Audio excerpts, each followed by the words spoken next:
Well, greetings and salutations, everybody. Welcome to the best damn movie-related show on the planet Earth, the John Campea Show, coming to you from right here on my YouTube channel. I am, of course, your host, John Campea, and it is an awesome honor and privilege, as it is every day, to have you, our international friends, gather around and talk with us as we discuss our favorite things in the world, movies and movie news and all sorts of good stuff.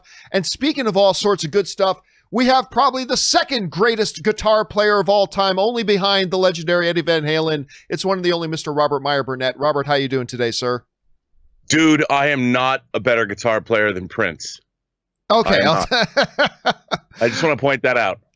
And, it's not movie related or anything at all, but I just did want to mention the Eddie Van Halen thing. I was surprised. I mean, we've known he was struggling with health issues for like a decade, but it caught me so by surprise. And he was like, when I was first getting into playing music, I put this out on my social media yesterday, but we all remember him as like one of the most, he'll go down in history as one of the most iconic, greatest guitar players in the history of rock, but he was also a keyboard player. And I remember he made one of the most iconic ever synth shots ever, the opening to Jump.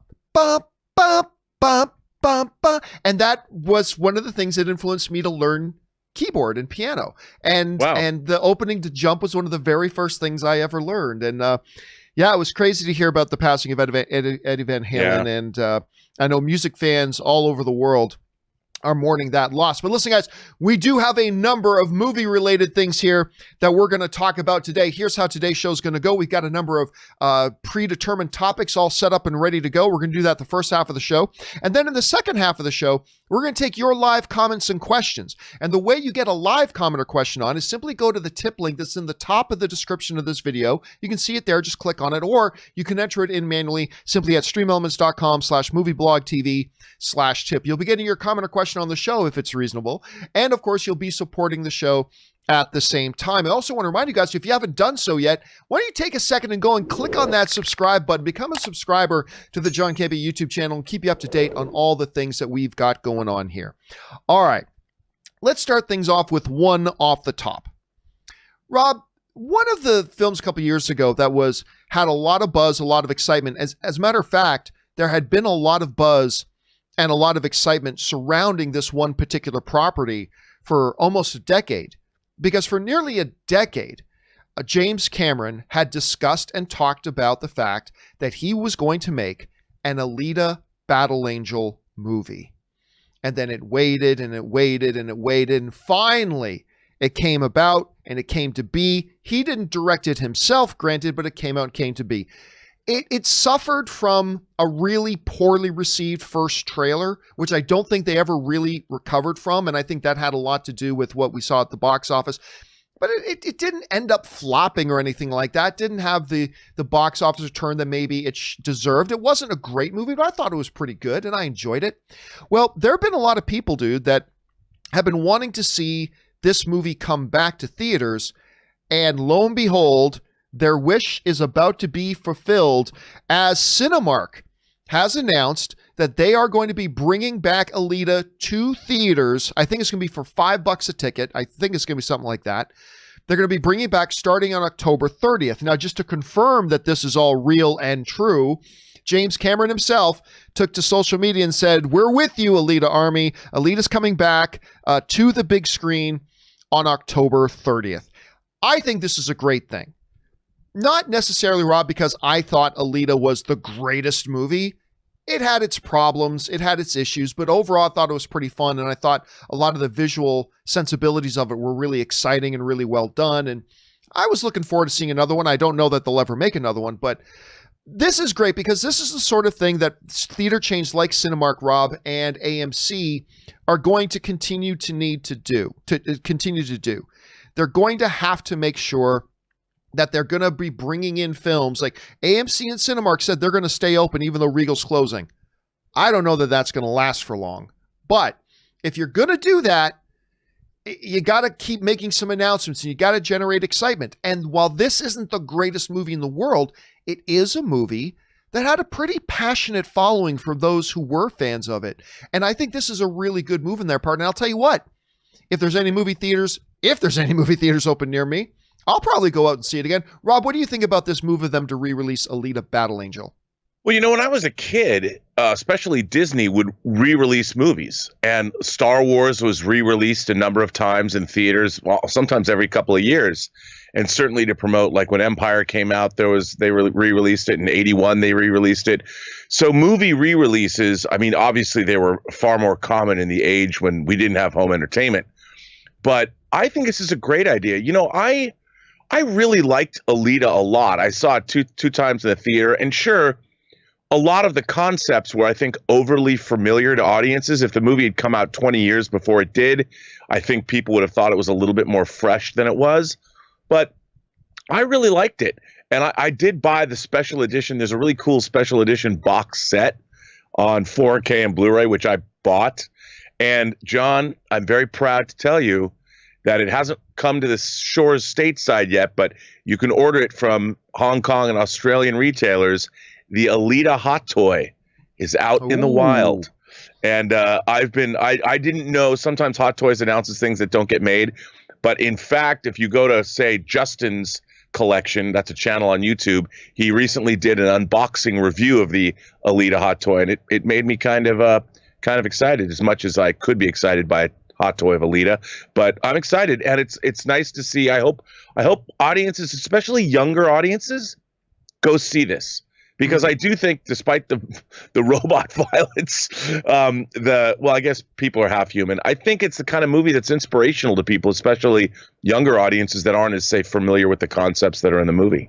Now, look, I'm not going to pretend that there aren't some complications in doing this, but this is the exact sort of thing. Like, if these theaters do want to keep their doors open, they're going to have to start doing this. They can't just have the same, like, look, I love that Empire Strikes Back is still in a lot of these theaters, but you can't just rely on having the same movies there. Movie goers are used to having new content coming out all the time. And what I think they're going to need to start doing is exactly stuff like what they're doing with Alita Battle Angel. They got to take movies from the last 5 years and say, hey, it's coming back next week? Civil War is coming back. See it again. You probably already own it, but you got to see it on the big screen. Come see Civil War. Come see, this or that. And I hope that this Alita can have some success, because if it does, maybe it'll make them realize they can do this other stuff too. And we'll see what other kind of movies come out. To that end, they should do all kinds of like cross-promotional things, like why not show the Captain America trilogy? Or why not go back and show, like, make a combination of movies, like show Blues Brothers and Ghostbusters, or, classic comedies, and make it an event, because there's a lot of people, even people that are like in their 30s, that haven't seen classic films in the theater because they already grew up with home video, so they saw them a million times on cable. But seeing a movie like Ghostbusters on a huge screen, or Close Encounters, is a whole different experience. And this is a way, I think, John, that theaters can innovate in this time when they got to do something. Yep, they do. And this might be, and this Alita test may lead to something like that. Question is, guys, what do you think about them re-releasing Alita Battle Angel? I know a lot of you are probably going to be excited about this. Maybe you don't care. Philosophically, do you think it's the good kind of thing that theaters that are trying to stay open right now, as opposed to Regal, should be doing? Jump down to the comment section below and let me know your thoughts. All right, guys. With that down, let's now move on to our main topics today. And how do we select our main topics today? Well, it's really simple. You see, you guys come up with our main topics by going anytime, 24/7, whenever you come across a really cool story, going over to www.thejohncampeashow.com/contact. Once you guys get there, you're going to see a form. Fill it out with your story. It's totally free. Hit submit, and then maybe, just maybe, you might see your submission featured as a main topic here on the John Campea Show. With that down, let's get into main topic number 1. And our first main topic today gets submitted to us by Tyler Elder. And Tyler Elder writes, "Welp, THR," that's the Hollywood Reporter, just stated that Universal has jumped onto what I'm calling the depressed train of movie delays by pushing Jurassic World Dominion from June 11th, 2021 to June 10th, 2022. This bumps it an entire year and makes the gap between Jurassic films 4 years wide. I know this news isn't that surprising given the recent shifts by Warner Brothers, but what do you think about this delay? All right, thanks a lot for sending that in, man. And yep, unfortunately, we have gotten another big, massive movie in Jurassic World that has made the big shift off of its release date. This time going from summer of 2021 all the way, a full year push, to the summer of June 2022. This comes to us from the folks at Deadline who write, Universal is protecting one of its biggest assets from the pandemic and moving Jurassic World Dominion from June 11th, 2021 to June 10th, 2022. Universal had the latter date already on hold for an untitled event movie. I hear this has nothing to do with the production, which is about 3 weeks from wrapping up in the UK, and remained on course despite some positive COVID-19 tests from the crew. Rather, it's just about safeguarding a big tentpole which has a number of lucrative ancillary attachments. That, of course, comes to us from the folks over at Deadline. Okay, I think there's a couple things to look at here that are really interesting. Number one is that this is because of the pandemic, but it's not because of the pandemic in the way that you might think. Universal is not worried that theaters aren't going to be open in June of 2021. They're not worried about that. I mean, that still remains as a phantom hanging over our shoulders, of course, because we don't know what's going to happen. But that's not what they're assuming. They're not right now assuming, oh, the theaters may not be open in June. That's not the problem here. What I think the real issue here that has got this thing moved is the fact that what Rob and I have been talking about for some time, the chaos caused to the movie industry, particularly movie scheduling, the chaos caused by the pandemic will not end when the movie theater doors open. That's not the end of it. That's just the beginning of the chaos. Because yes, we had the chaos of all these movies we'd been looking forward to the past 7 months suddenly having to be moved. Okay, movie theaters, their doors open again. Great. Well, now we got to deal with the aftermath of having a film schedule now with 7 extra months of movies all trying to find some refugee spots in the upcoming calendar year and beyond, causing overcrowding, and it's going to cause other films that were already safely scheduled out into 2021 are now going to have to maybe look around and saying, hey, this neighborhood's getting kind of crowded. This is not what's best for us or our movie, and we probably need to move. And now they're going to need to move. And so, that's why for a while we were talking about on the show about how the chaos is just beginning. The chaos of movie scheduling is just beginning. And we, even once the theater doors are open and we proclaim that the pandemic crisis is now in our rearview mirror, whenever that's going to be, but even when that happens, we are still going to be dealing with the fallout and the ramifications of what has transpired over the past 7 months with a lot of moving and shifting and all that kind of stuff. Rob, I did find it interesting. I want to get your take on this. The fact that they moved it a full year. Now, we saw Fast 9 in the early days of the pandemic decide to make a 1-year jump. Mm-hmm. But lately, when we've been seeing moves, it's been a couple of months. It's been maybe at the outset 5 or 6 months, normally somewhere around there. They decided to just go the full year shift. Rob, how much of a play does the pandemic have in this move, considering it wasn't coming out till mid-2021? And why a full year move, do you think? What's your take? Well, I think from a production standpoint, they had a delay in filming. This is a very effects heavy, very complex film from a post-production standpoint. And I think what they've done is they've done two things. Like you pointed out, they don't have to worry whether the Jurassic Park franchise takes a little longer between films in order to be financially viable. They've proven with Jurassic World, people love Jurassic Park movies. So that's one thing. But two, like you also pointed out, they move out of 2021 where there's going to be scrambling and chaos. They've firmly planted their flag on a date, and they can work on this movie without pressure. Probably not a bunch of effects overtime, because you know how that can get when there's crunch time getting effects done, especially on a movie like this that already had its release date truncated, or the production time truncated because of the pandemic. So now that's alleviated. So there is no rush. I mean, there's always a rush, but there's not the kind of rush where they're paying double and triple time to their effects teams. So I think from a production standpoint, they have enough time to finish the movie properly, get it all done, all the things, subtitling, whatever it is they need to do. And they can even have it done maybe 6 months early, which alleviates the pressure from a production standpoint. And two, they don't have to deal with a bunch of other movies coming out when they are. They've said, yep, we've got our big giant dinosaur behemoth movie. We're planting it into 2022. And now you people act accordingly. And I think that was a really, really smart, shrewd, very business savvy thing to do. And you think it's going to pay off? This movie is going to pay off for them long term? I think it is, because look, this is a movie that we haven't really seen. There's been some behind the scenes footage. I mean, we haven't seen much in the way of trailers, or they haven't pre-marketed a lot because they were still in production.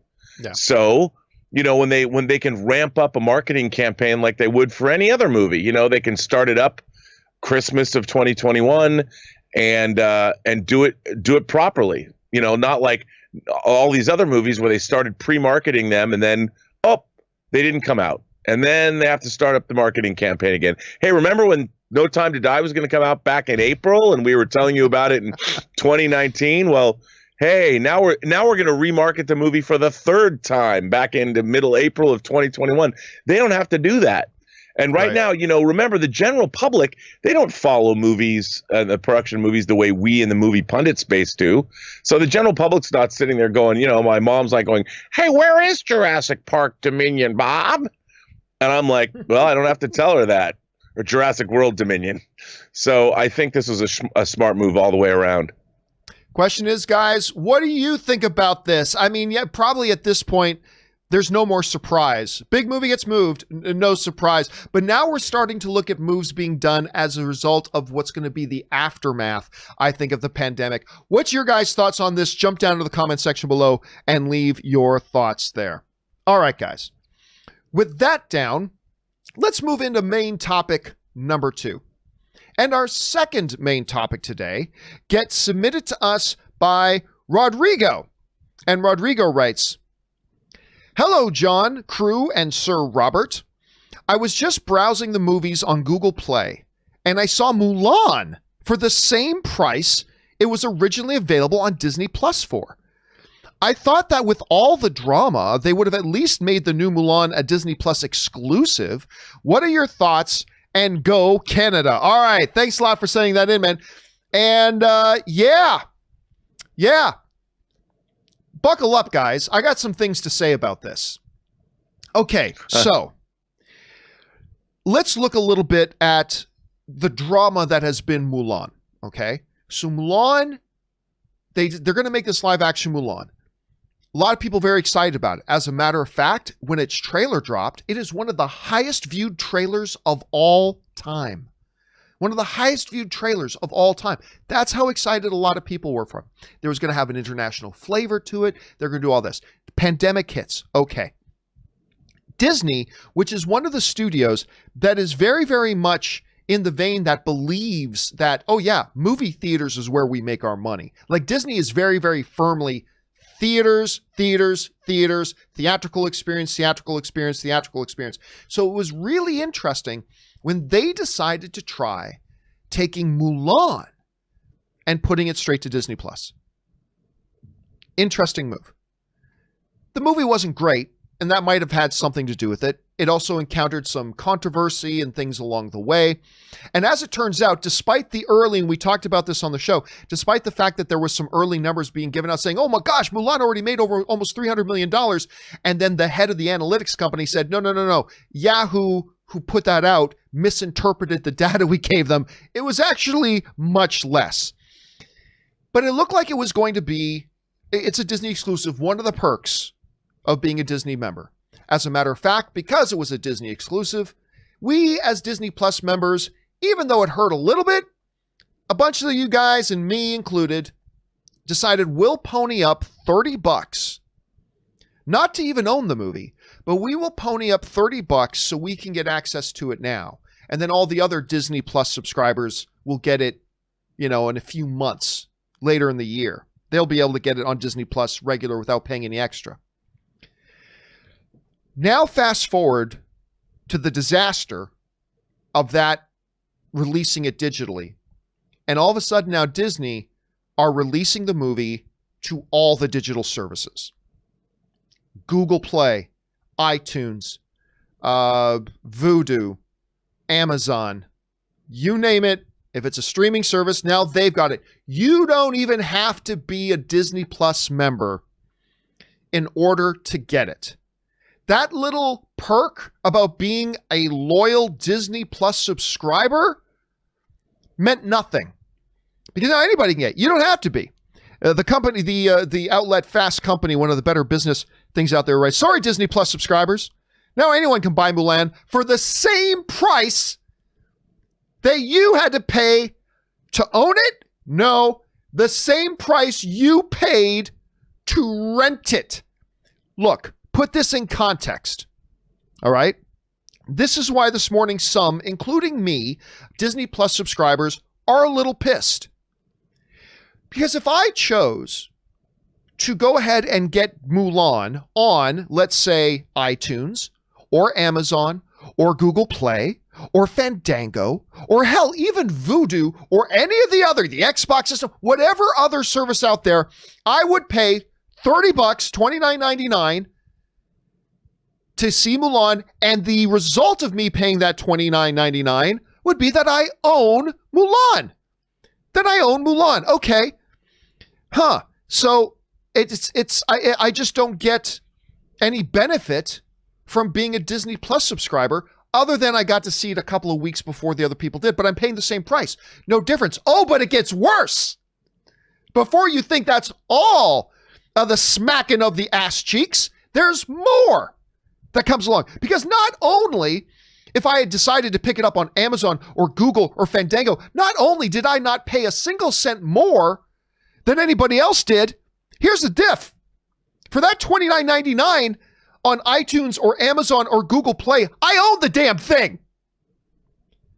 Disney Plus, I pay $29.99 plus I gotta pay. That's what the plus is in Disney Plus, by the way, Rob. It's $29.99 plus $84 fucking dollars a year. And I don't even get to own it. Now I only have the damn thing until I stop paying $84 a year. It would have been better if I wanted to see Mulan. It would have been better if I had not been a damn Disney Plus subscriber in the first fucking place.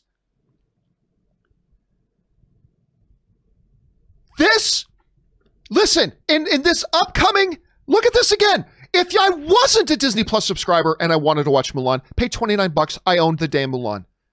But if I am a Disney Plus subscriber, your reward and my reward is that I pay $29.99 plus I got to pay $84 a year, plus I have to continue to pay $84 a year to continue to have the ability to watch it. In an environment where we have increasing competition in the new streaming wars. We are in the now age, we are at the beginning stages of the streaming wars. If you want me as a customer, then show me the benefits of being a customer. Be transparent with me as a customer. If you're going to dangle in front of me as a loyal subscriber, I've been subscribed to this thing for almost a year just so I could have watched Mandalorian season 1. And they've had my subscription fees for an entire year. You know, my reward is, if you're going to dangle Mulan in front of me and say, hey, $30, great. How about a little bit of transparency and say, now look, you can give us $30 to watch it now, and you'll only have access to it as long as you continue to pay us your monthly subscription. But just so you know, in a couple of weeks, we're going to release this as well to iTunes and Amazon and Google Play, where if you pay $30, you'll just own it. How about a little bit of transparency?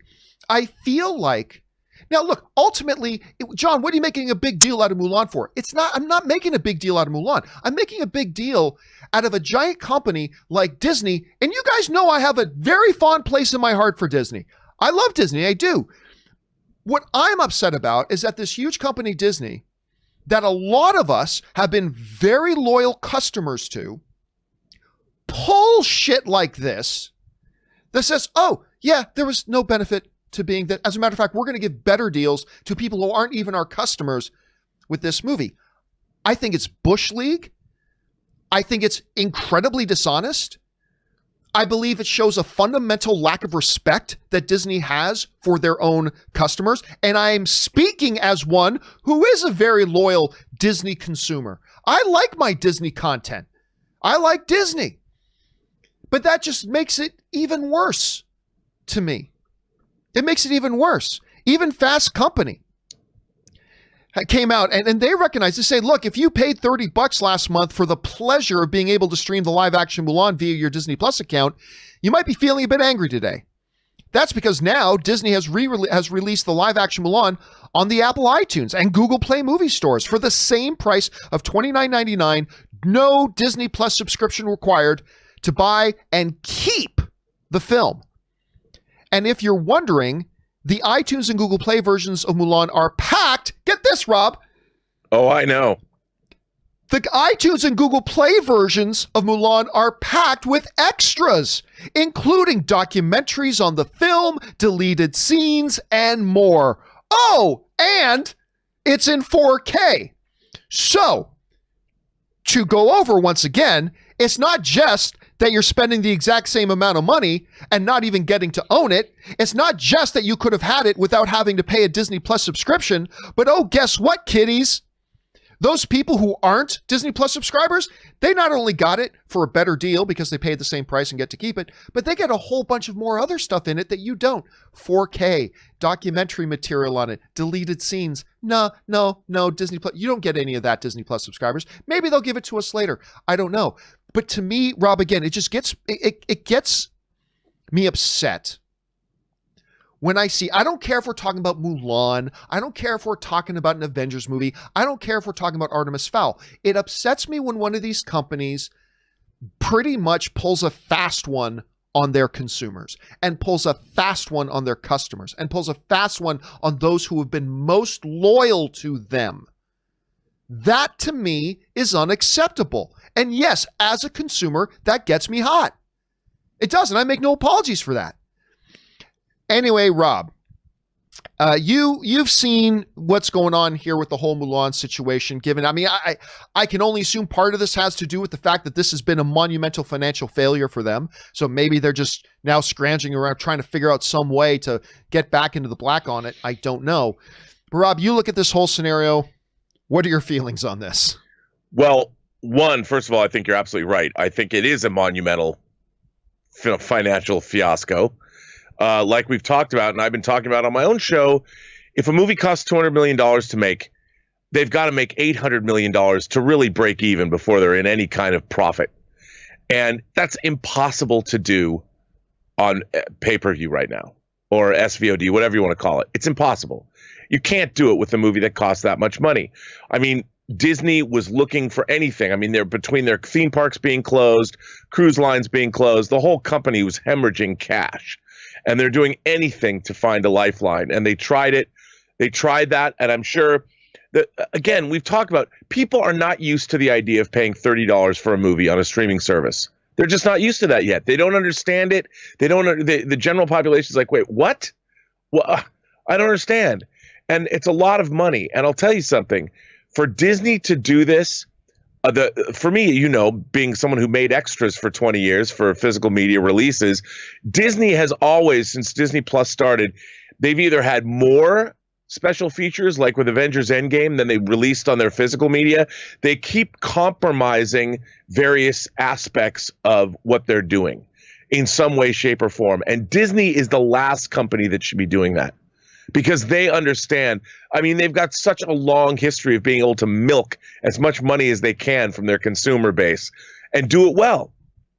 This is annoying, and it pisses me off too, because I certainly wouldn't.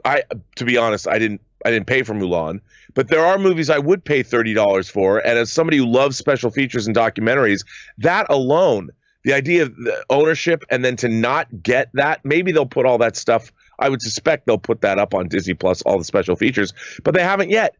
And to get something in 4K, to get things in a less than optimal presentation, and you're paying a premium price for it.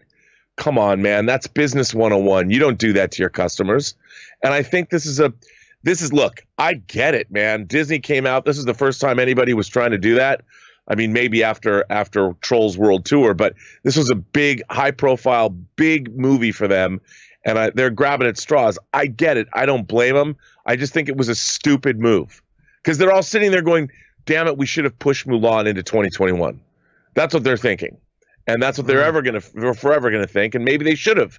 But I think that what you're doing now is you're not engendering your consumer base with confidence that you're going to work in their best interests, because you're not.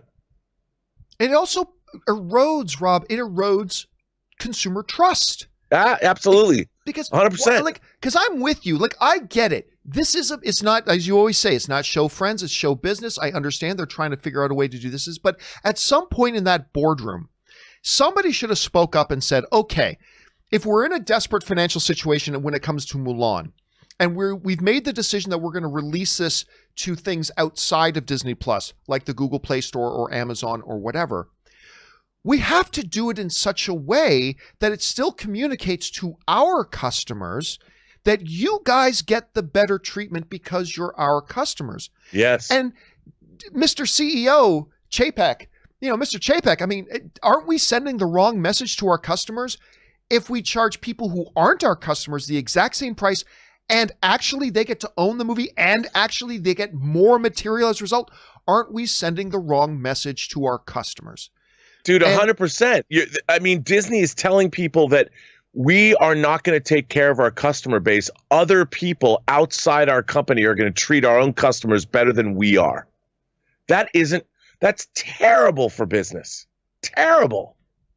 Yeah, and again, I think it comes down to a point of trust. And now next time Disney tries to do something like this, I'm going to be, okay, hey, they're never going to put Black Widow straight to, they'll wait till 2025 if they have to. They're never going to put Black Widow out, but especially after the Mulan fiasco. But for argument's sake, if Disney Plus were to come to us as consumers next week and say, hey guys, good news, we've decided to release Black Widow on Disney Plus for $25. I just don't trust them anymore.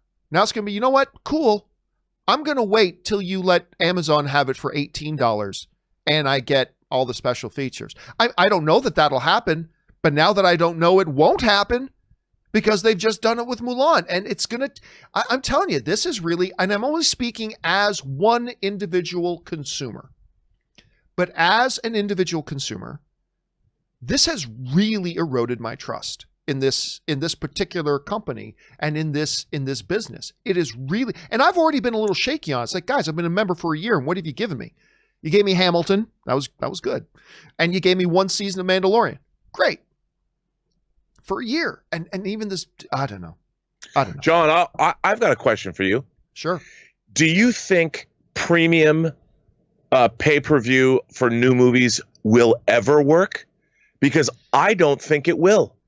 I mean, they've tried it, and there's no reason to do it. Just wait 3 months. Now what they've done is, I think the idea of getting in on the ground floor, seeing something first, who cares? There's so much good content online. I'll wait. I think this was a bad move. I think that I don't think consumers are ever going to pay $30. I mean, I would, because I was jonesing for something, but the general public, not going to do it. I think what Mulan has proven, and I think it's going to be proven time and time again when other studios try it, that just to release a movie so you can see it first, because if everything's coming out online, then if nothing goes to the theater first, going to the theater is a thing that you actually have to do. It's something that differentiates everything from something else. You go see Avengers Endgame in a theater with an audience. That experience is what differentiates it. But if you're online, people are going to be like, wait a minute, I can click on and binge a whole season of The Boys. Why should I pay $30 and watch Mulan? I'll get to it eventually. Yeah, I think the idea of premium pay-per-view is dead already. It's hard to say, like when you ask, will it ever work? It's hard to say that it would. It's impossible for me to say right now that it would never work, but it's certainly not working right now, and it's certainly not going to work in the immediate future. I personally think there is a middle ground here, and I was starting to think about this the other day, because in this whole tug of war going on between the theatrical window, and for those of you who don't know what we're talking about, the theatrical window is Once a movie debuts in theaters, there's an agreement between the theaters and the studios that the studios can now not put out that movie on home video for at least 3 months from when it launches in theaters. That's called the theatrical window. And some studios, not Disney, but some studios like Universal have wanted to shrink that window entirely. I think there might be a little bit of a middle ground where it's like, okay, what if you keep the regular theatrical window for regular streaming and regular purchasing, but instead of at 90 days, you say at 45 days, you can put out a premium digital release at a premium price, say 4x of whatever the national average of a movie ticket is. So say like 45 days after it debuts in theaters, you can put it out on premium streaming for say $45. Therefore, you'll get the hardcore people who are like, I gotta see it right now at home. You'll get them, but you're still maintaining so I don't know, there might be a balance there. But Rob, I think you're right. There's going to be a lot of lessons to be learned from this whole Mulan experiment. And most of them aren't very good lessons. But there are going to be lessons to be learned here. It's going to be interesting to see how this churns out. Anyway, guys, question for you is, what do you think about this move by Disney Plus to not only let other services and people who are not Disney Plus subscribers to get the movie for the same price, but also keep it permanently and have extra features as well? Maybe to a lot of you guys, it's no big deal, and I get that. Maybe to some of you, it's even a bigger deal than it is to me. What do you think about it? Jump into the comment section below and leave your thoughts there. All right, guys. With that down, let's move on to our third and final main topic today. And our third and final main topic today gets submitted to us by Grant Ames. I'm going to pronounce it Ames. Writes, hey, John and Rob. With a lot of us being forced to consume pretty much all of our content right now from home, indeed, that is the thing. Now my Amazon Fire Stick has been my best friend. But I just saw the new Google Chromecast that has Google TV in it, and it blew my mind. 4K, HBO Max, and every other service imaginable. Remote with Google Assistant built right into it for $50. Is this enough to make you switch from Roku for your home streaming needs? All right, thanks a lot for writing that in, man. And yeah, listen. Right now, for a lot of us, I've only been to the movie theater twice in the past 7 months, Rob. So, I mean, for a lot of us, we're consuming most of our entertainment right now through home streaming. I was the earliest of early Roku adopters. I had a Roku, Rob, and cut the cable before I met Ann. Not long before I met Ann, but before I met Ann. And so I've been pretty much a Roku guy. I've tried the Apple TV and I've tried the Amazon Fire thing, but really for the most part, for like 10 years, I've been a hardcore Roku guy. And so we're all consuming these movies and things at home. So I'm always looking for a way to improve that home viewing experience. And I'm a Roku guy. Well, the other day, as Google was announcing their new Google Pixel 5 and some of their home stuff as well, I like the Pixel phone, by the way. I have a Note 20, but I like the Pixel phones. They threw in there this little thing they've got called the Google Chromecast, which we all know what Chromecast is, right? Chromecast is the thing you plug into your TV and allows you to stream just about anything from your phone to it, but it doesn't have its own interface per se. It doesn't have its own remote. It's just there so you can stream from your mobile devices, your laptops to your thing. Well, now they've actually built their Roku competitor Google TV into the Chromecast, where you get this little dongle that just plugs into your TV. It's 4K, which my Roku isn't 4K, Rob. There are Rokus with 4K, but mine isn't 4K. You get 4K. You get HBO Max on it. You get just about every other service. The only service they don't have on there right now, but they will, I understand they will at some point, is Apple TV Plus. They don't have the Apple TV Plus app on there right now, but apparently that is coming. But they got everything you can possibly imagine that Google would have. And this was the killer to me. It's got this built-in button on the remote for Google Voice Assistant. You can use the Google Assistant. That's one of my favorite things about using an Android phone. I've got an iPad. Google Voice Assistant kicks Siri's ass. Anyway, it's got Google Voice Assistant right in there. You can literally hit the button on your own and say, show me my front door camera. And if you got like a networked front door camera, boom, it'll just bring up your front door camera. Play this song on my bathroom speaker because I got a Google thing in my bathroom. Boom, it'll do that. Find me Harrison Ford movies. Vroom. Harrison Ford movies. Play newest episode of The Boys. Psh, boom. It'll just play the newest episode of The Boys. 4K, $50.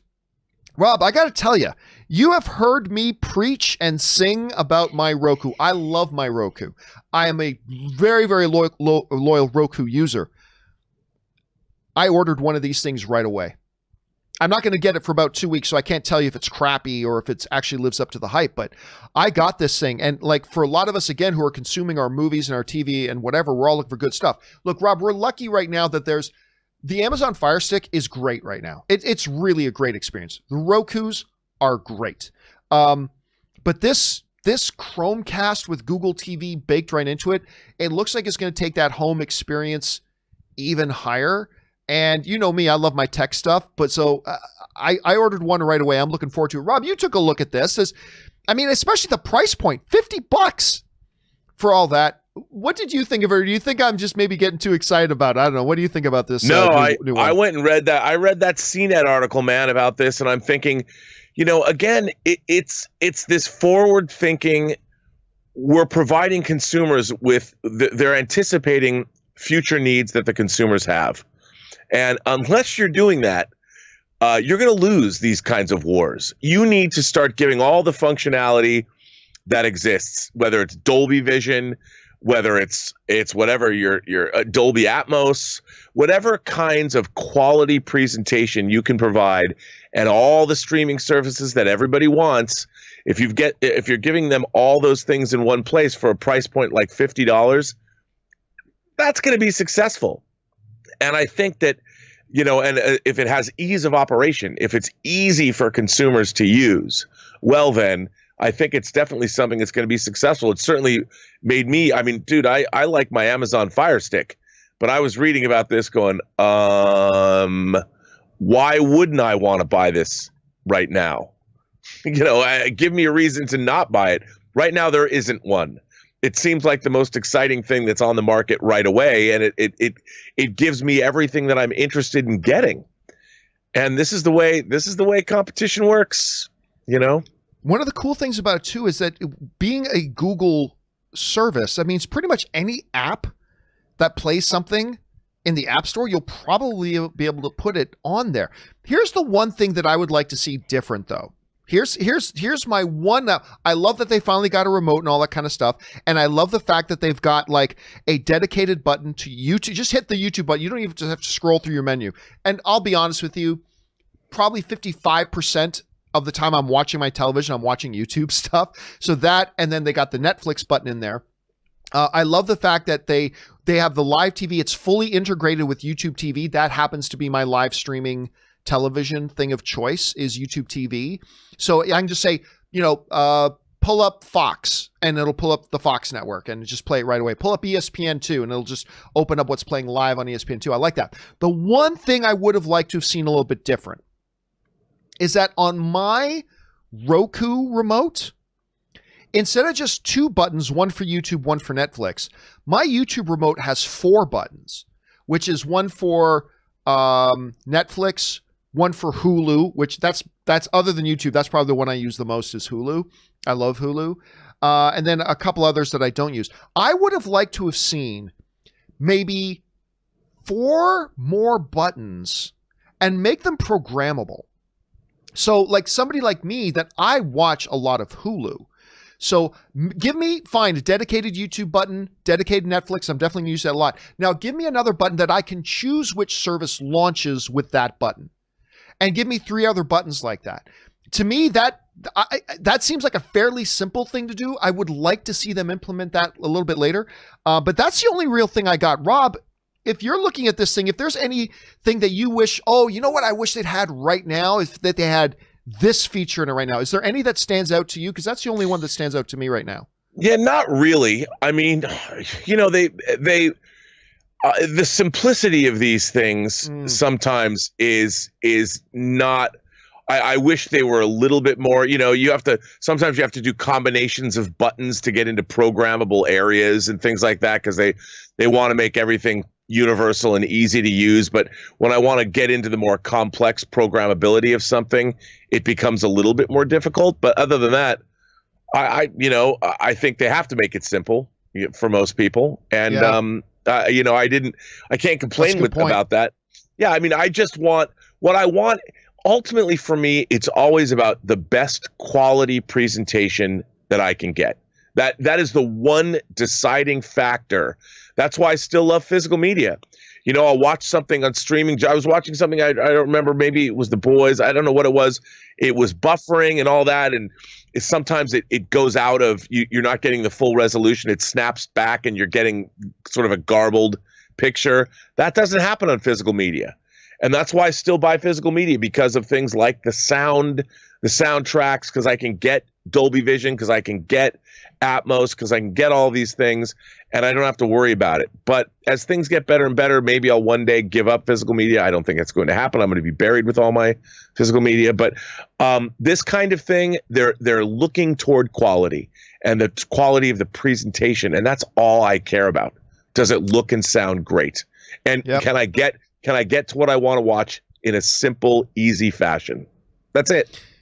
Now, of course, this is all great in theory. We're going to I will find out in about 2 weeks once mine arrives if it's actually a piece of garbage or not, which who knows it could be. I've bought lots of tech that looks great in theory, and then when I get my hands on it, it turns out crappy. I'll let you guys know what it is. Question is, guys, what do you think? Does the sounds of this thing maybe tempt you away? Maybe you're a Fire Stick user. Maybe you're a Roku user. Maybe you use the Apple TV.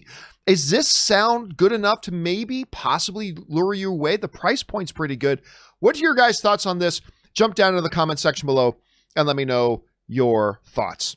All right, guys. Hey, little vanity thing here before we move into our live questions. I wanted to share this with you guys just because I'm excited about it.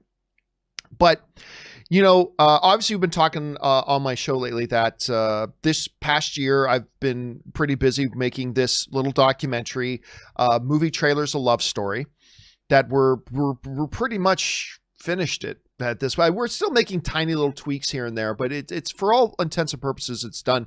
I actually had a bunch of our Patreon supporters. Thank you to all of our Patreon supporters, by the way. But we actually did a little private screening for 25 Patreon supporters. And we did a screening of it the other night, and that was a lot of fun. Well, we had submitted it to a couple of festivals, and we already announced the other day that we got into the Studio City International Film Festival, which I was very, very excited about. One of the top 100 ranked festivals out of the 3,000 festivals that are on Film Freeway right now.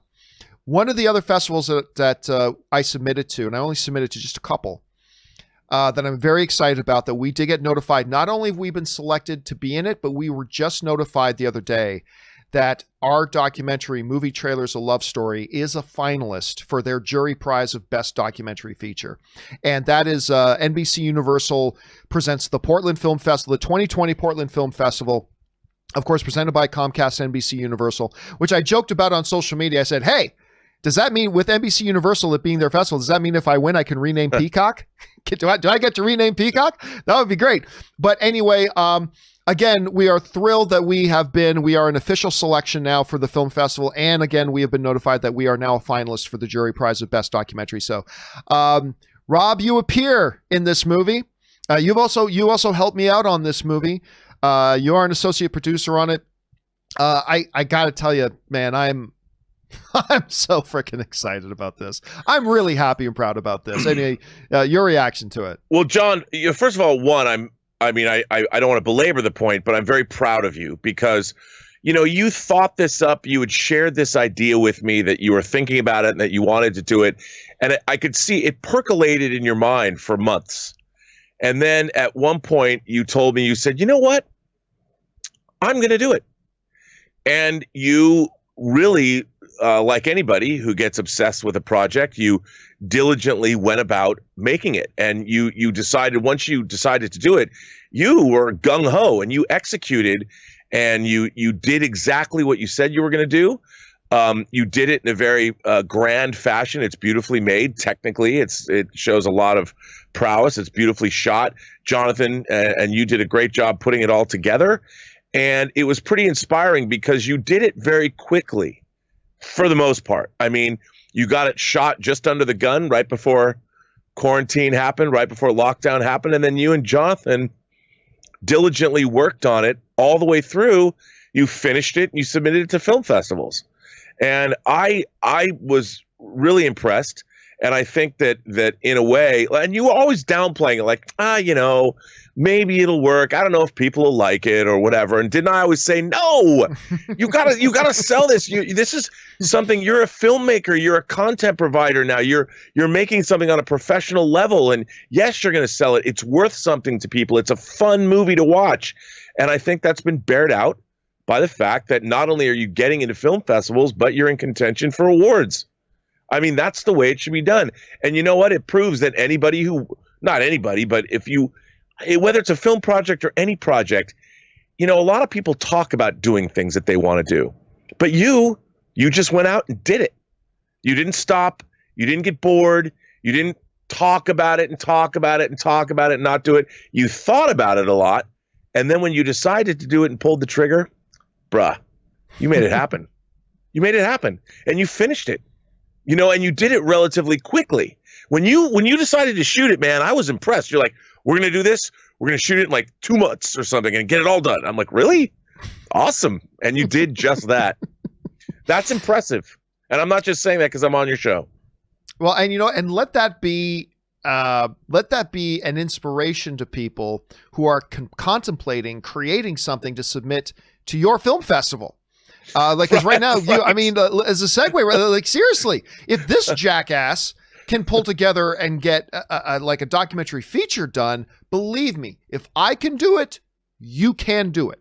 You just got to do it. And Rob has just put together this film festival, this online film festival. That is a terrific opportunity, especially if you've never done anything like this before. This is a fantastic opportunity. Rob, I don't want us to go on our personal projects here for too long, but just remind everybody a little bit about this festival you've put together and giving everybody else an opportunity to flex their creative muscles a little bit and get involved creatively. Tell us a little bit about it. Well, I called it the first Intergalactic Imagination Connoisseurs Film Festival because I call my viewers Imagination Connoisseurs. It's running through December 1st.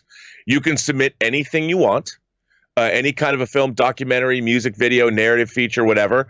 And I'm putting up each film as I get them as premieres on my channel. And then on Christmas Day, we're doing a show and we're announcing the semifinalists. And on New Year's Day, we're going to announce the awards. There are cash prizes, which we're going to start talking about. There are celebrity judges, you being one of them. I guess I can announce officially that you, John Campea, are a judge in this festival.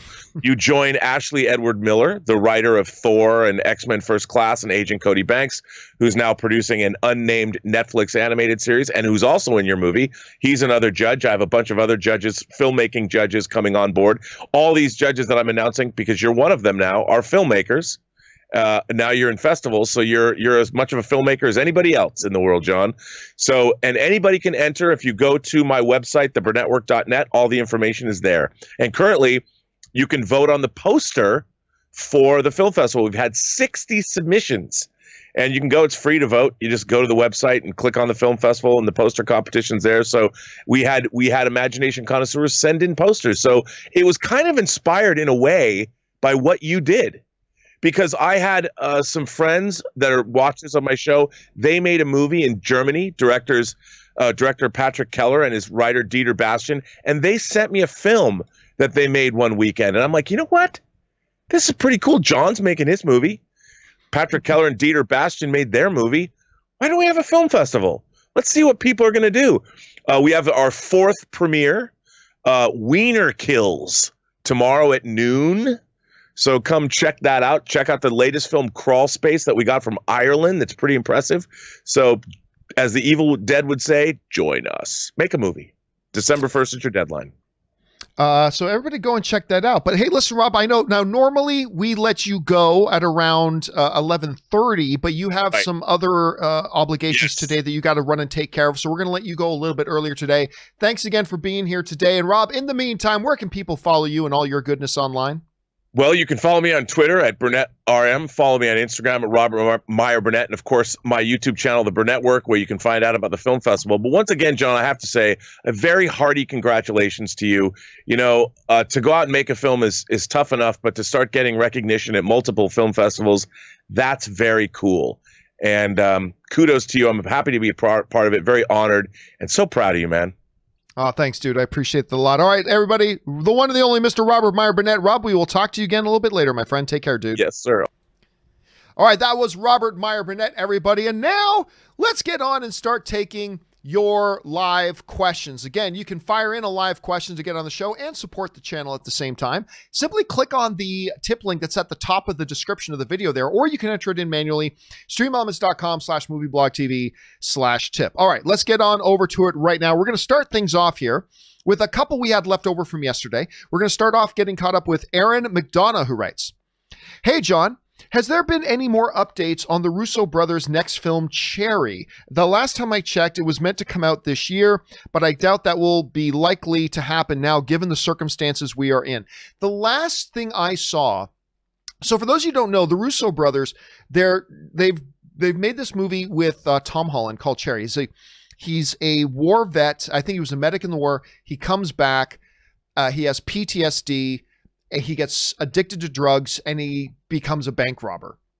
And it's not an action flick. It's more of a heavier drama, some romance in it and stuff like that as well. Anyway, yeah, I believe it was originally supposed to come out in 2020. It is now slated, the last time I saw, if I remember correctly, it's slated to come out in 2021. And it's going to be a digital release. Like, it's not, I don't believe it's getting a theatrical release. So I believe it's already scheduled to go straight to, now I can't remember if it's a Netflix. It would make sense if it's Netflix. It might be another provider. I can't remember off the top of my head, but it will be coming out in 2021. So there's that. All right. Thanks for writing in, Aaron. Next up, Joe P writes, "Out of curiosity, with the lack of new movies, how will this affect awards season?" Oh, massively. I don't think there's going to be an awards season. Will those indie movies that did release have more of a chance of winning awards due to the lack of blockbusters? Stay safe and filthy. Thank you so much, Joe P. Well, first of all, Joe, your question makes a false assumption. Your question erroneously assumes that big blockbusters are the ones that win all the awards. Quite often, the blockbusters don't get the awards. Yes, once in a while you get a Joaquin Phoenix in a billion-dollar film like The Joker winning an Academy Award, but quite often some of the criticism, some of the reasons, one of the reasons some people don't like the Oscars because they don't award the big blockbusters enough. So really, it really wouldn't change much. But the ultimate thing here is I'm now just waiting for the Oscars to officially announce that the 2021 ceremony, because remember, the movies of 2020 get awarded in 2021 because the Oscars happen usually around February or March normally, and that's for the previous year. So I'm just waiting for the Oscars to announce that they're canceling the 2021 Oscars. They had bumped it and allowed a few more months of eligibility, but I think their hands are tied now. I think they're just going to have to cut bait, say there's not going to be an Oscars this year, and I'm just waiting for that to happen. I don't know for a fact that that's going to happen, but that's my guess. That's my guess at any rate. Okay, next up, Kyle Schroeder writes, "If we can accept a Batman acting as judge, jury, and executioner, which IRL would be unacceptable, is it really that far of a step to have Batman taking a child into battle?" Oh my God, yes. If you don't understand the difference between those, I don't know what to tell you. To me, that he is morally questionable in that context. By the way, I love Batman. Oh, I love Batman too. But no, listen, Batman has a very, very, we were talking the other day about a Rand hero, right? Batman is very, very much has an incredibly strict code. He has a very defined moral compass that may be a little bit different from yours and mine, but it is still nonetheless very, very firm moral compass. Would that Batman that we know, would that Batman take a 12-year-old child or an 11-year-old child into a gunfight with mobsters? No, that Batman wouldn't. It's not about whether I would or wouldn't. It's not about whether you would or wouldn't. It's not about whether somebody else who thinks they're a vigilante would or wouldn't. It's about, would this Batman character take a 12-year-old child into a gunfight? Come on, Junior, put down your Fruit Loops and let's go. Like, whatever. Why did Batman just sound like Clint Eastwood? I don't know. Anyway, the point is, there's a universe of difference. I don't think there's any similarity between the fact that he's a vigilante versus I'm going to take this 11-year-old kid where he's probably going to get shot by mobsters and give him a stick. Go take all those mobsters. There's 20 of them. They got Uzis. Yeah, but here's a stick. You're good, kid. Go. I mean, that's different. Again, And some things work. You can make that work on the printed page of a comic book and work great. You can make that work sometimes in an animated form and make it work great. But with Rob's sense of verisimilitude, that doesn't work in a live action scenario. Not at all. So I don't personally, Kyle, I don't think those two things can be equated in the least. But that's just me. All right, Russell Amador writes, "Hey, John. With all the movement from DC and the packed schedule in the upcoming years, in a perfect world, pandemic aside, that Joaquin signs on to reprise his role, when do you think they would be able to squeeze in a Joker 2? Oh, geez, I don't know. I mean, seriously, it's not just the release schedule. As I open a can of delicious Zevia Cola, Zevia, or Zevia, however the hell you pronounce it. Sponsor me, you sons of bitches. That's a great question. Because, you know, ever since Joker was completely intended to be and only be a one-shot movie, no sequels, no follow-ups. It was a one-time thing. It was always intended to be that way. Well, then what happened? They made $1 billion and they won Academy Awards and they were nominated for Best Picture. All things that shareholders say, make another one. So now all the talk has been about when are they going to make another one? I still think they will. But when can they make it?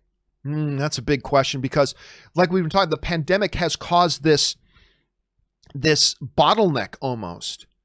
You know, they've crammed so much in. It's not just the release schedules. It's about who's available to start shooting. Remember, they went like 6 months without shooting anything. And while some stuff is in production now, it's only probably about 30% of Hollywood's normal production, how much production is going on at any one moment. Probably only about 30% of what's normal. So you are continuing to get backlog stuff. So it might be a while before they're even able, even if they want to do a Joker sequel, which I think they do, it's going to be a while before they're going to be able to, like from a logistics point of view, pull that all together. All right. And I still hope they don't make a Joker 2. Personally, I think narratively, it's important to leave it as a single standalone. But again, I get it. Academy Awards and it made $1 billion. Yeah, if I'm an executive, even though as a fan, I don't want them to make another one. As an executive, I would probably greenlight it because it's just too much money. All right. Artificial PP writes, "Hey, John and gang. I just saw France's Patrol episode from Deep. Guys, please don't, when you write in, please do not use acronyms. Please just write out what it is you're trying to write out. And make sure you put spaces in between words. It's difficult for somebody as dumb as me to read as it is. So just do me a solid and write things out properly. Okay. Hey, John and gang. And please spell check. I just saw Francis Patrol episode from Doom Patrol and WTF. I got so emotional at the end, especially when, it's 2 words. They played Frank Ocean song when Larry leaves John. Okay. Sorry, I'm just going to have to skip over it. I appreciate sending in, but you know what? Email me at john@thejohncampeashow.com with what it is you're trying to say and just send that to me in an email. And then maybe I'll get around to answering that a little bit later. Anyway, The Walking Dead fan writes, "Hey, John, big fan of the show. Thank you so much. Not sure if you still watch it nowadays. But my question to you is, what are your thoughts on The Walking Dead overall as a show and the fact that it's ending in 2022? I was never a huge fan of Walking Dead. I'll just be honest with you. Never a huge fan, but I did watch it.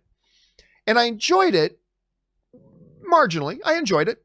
I wasn't one of these big, major Walking Dead fans, but I enjoyed the show and I watched it up until, I think the last time I saw the show wasn't that long ago, but it was the end of the season where they ended up having Negan. They captured Negan and Negan's in a cage, right? And I don't know if that was 1 season ago or 2 seasons ago. I can't remember, but I remember I said after that, I'm good on Walking Dead. I'm good. I tap. I'm done.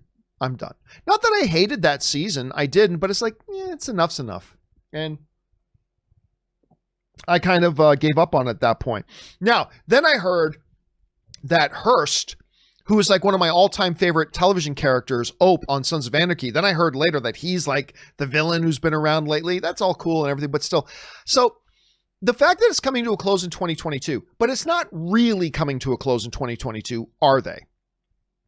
Because they've already announced that like two of the most popular characters are going to be continuing on. They're calling it a spin-off, but let's call it what it is. If you're taking the two most popular characters, it's really, you're just continuing The Walking Dead, really. It's just going to be a different name. So, hey, look, at the end of the day, Walking Dead will be looked at as one of the most successful television shows of all time. It became an absolute phenomenon. It created like just ravenous fan base. And I'm not the biggest fan in the world of it, granted, but you cannot take away. It has been incredibly successful with even when their numbers went down, their numbers were still fantastic. And lasted for so long. It's a great legacy. It's leaving behind. It's a great legacy. All right. Guillerme Labelle writes, it is elbowing me in the penis. Talking about 2020. It's just been elbowing.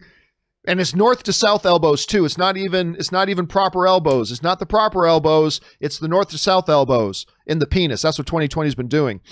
Should be put on any merch. Come on, Zevia, sponsor him, you sons of bitch. Maybe I should maybe I should get ready to make a shirt. 2020. It's been elbowing me in the penis. I mean, that's probably well said. Well said. All right. Willow writes, you said the other day that it's challenging for a movie to stick the landing. It is. Listen. Because you come up with a great concept for a movie, you can start a movie great, but it's bringing it to conclusion in a satisfying way. To me, I absolutely feel that is the toughest thing to do for narrative filmmakers.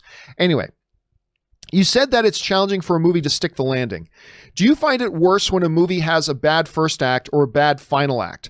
I personally find it worse if the third act is poor, because that's all I tend to remember. I completely disagree, and I'll tell you why. What was the movie, guys? Help me out. It's the Gerard Butler movie, Something Citizen, Average Citizen. The one he's got that I would keep talking about, that the first two acts are really great, but the end of the movie, the third act just kind of falls apart. It's Something Citizen. I can't remember. I'll wait for you guys. Law-abiding citizen. Thank you, Vince. Vince in the live chat put that in, and so did Aaron. Thank you guys for throwing it. Law-abiding citizen. I still like the movie. Yes, the third act has significant problems, but by the time the third act came around, I was already on board with the movie because the first two acts I thought were really great. And so I'm on board with the movie. Does the third act hurt? Sure. But it got me on board. If the first act of your movie, if you lose me, and I'll say probably for 90% of audiences, if you lose us right off the bat, there's no recovering. Like, because by the time the movie starts getting interesting and good, we've already checked out. Like, mentally, we've already checked out. So, yeah, I would say it is absolutely, look, sticking the landing is the thing that we always remember, but you don't remember the movies you just checked out on right away. You don't even go back and think about them, but that's even worse because you've already checked out. I would say if I, as a producer, if I was making a movie, a narrative movie, and a movie fairy came to me in the middle of the night, the Tooth Fairy's cousin, and said, hey, your movie is either going to have a brilliant first act or a brilliant third act. And the result is going to be, if you take a brilliant first act, your third act is going to be weak, or you can have a brilliant third act, but your first act is weak. Brilliant first act every time. Every time. No question. Because if you don't get somebody on board right away, then we are so quick to check out. And it doesn't matter how good your third act is. If your first act isn't good, and heavens, if your first two acts are bad, it doesn't matter how good your third act is. You'll never win the audience back. You'll never win them back.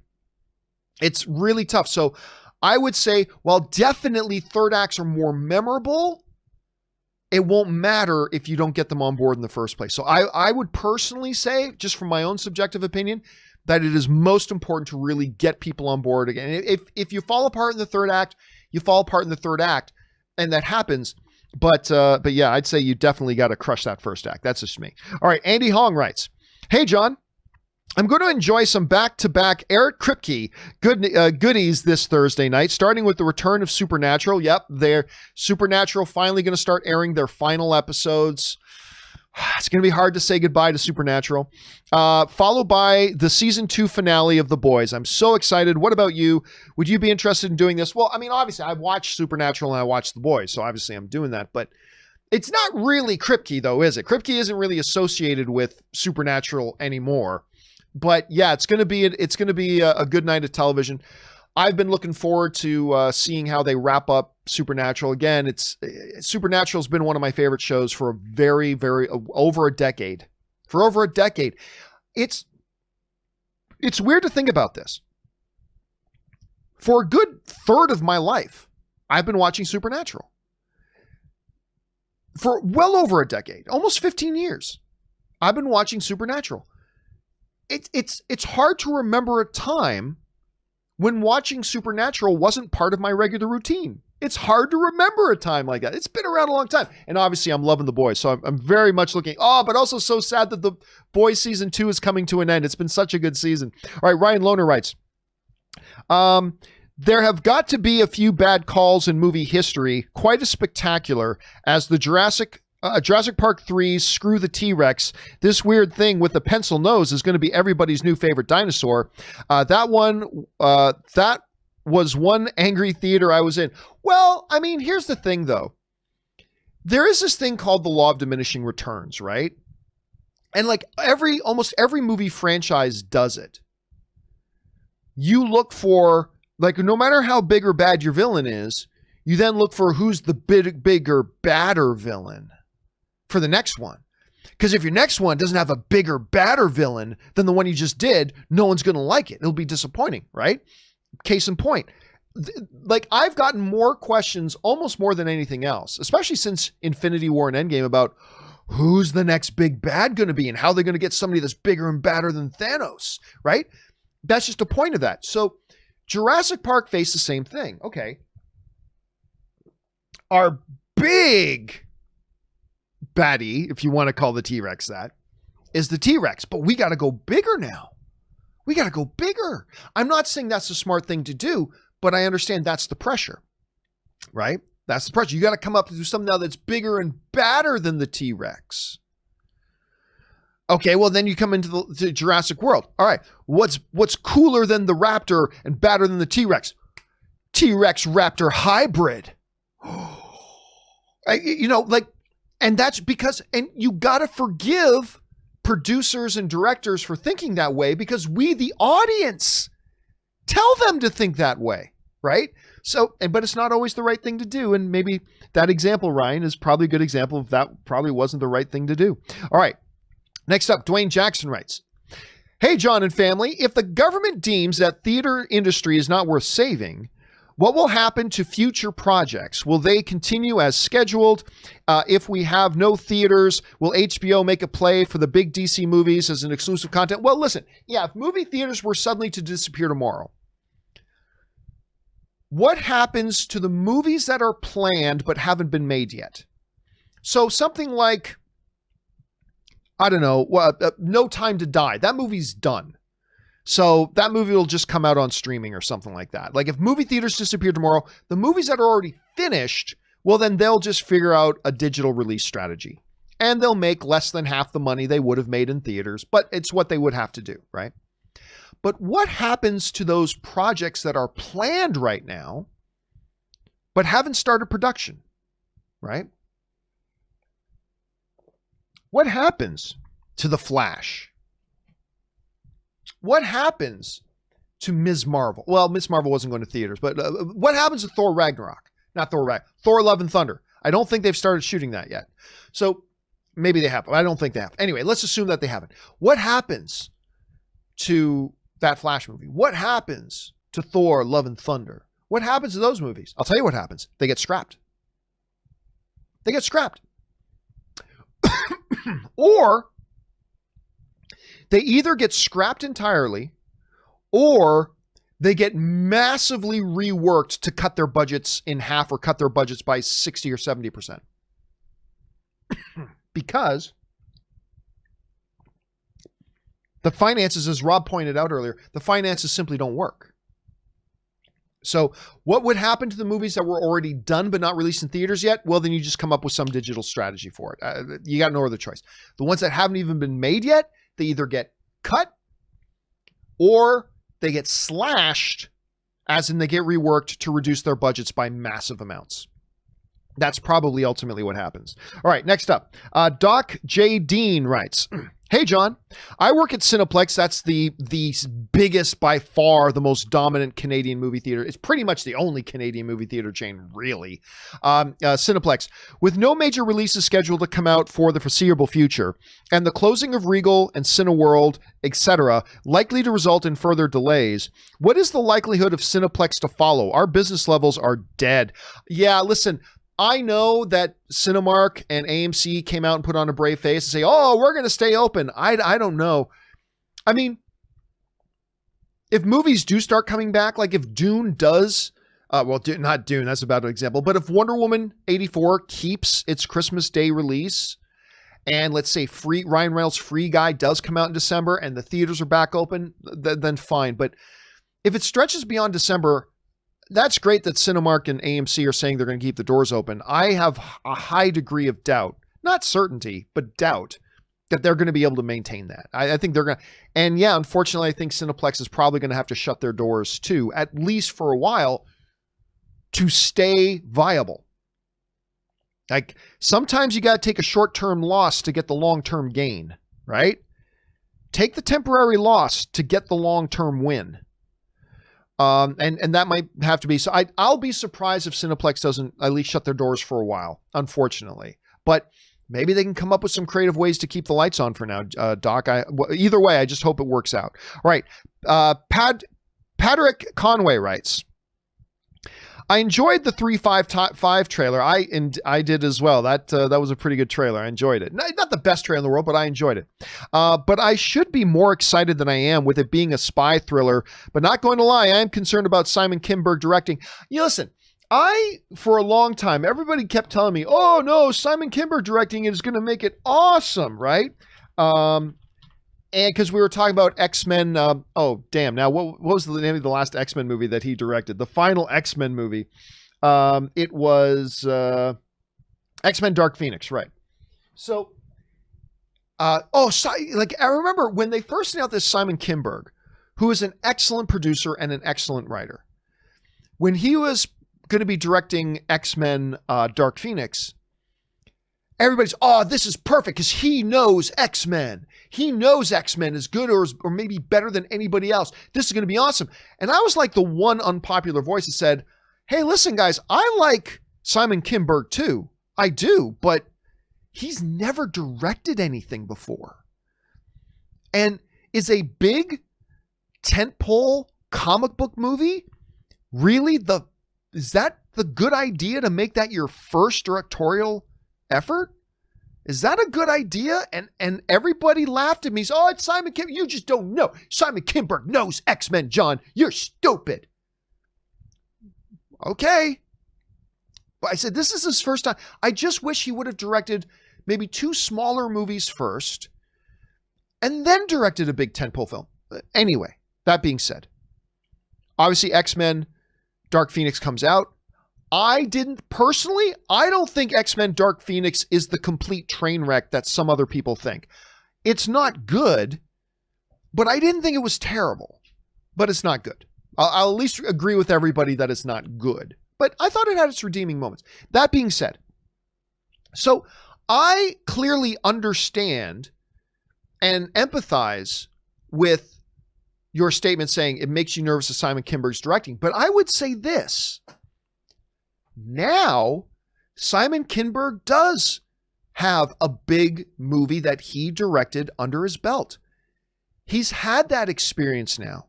He's had lessons that he's learned from it. He's seen now firsthand what works and what doesn't work. Does that mean I think he's going to be the next Spielberg? No, but I do believe that his second directorial effort will be in many ways vastly superior than his first. It's kind of like the same thing like with Dave Filoni, right? We constantly have this debate about Dave Filoni. And I'm like, guys, Dave Filoni has never directed anything in live action. No, Dave Filoni should direct all the Star Wars. He's never directed anything. He's never directed anything live action. It's totally different directing animation than it is from live action.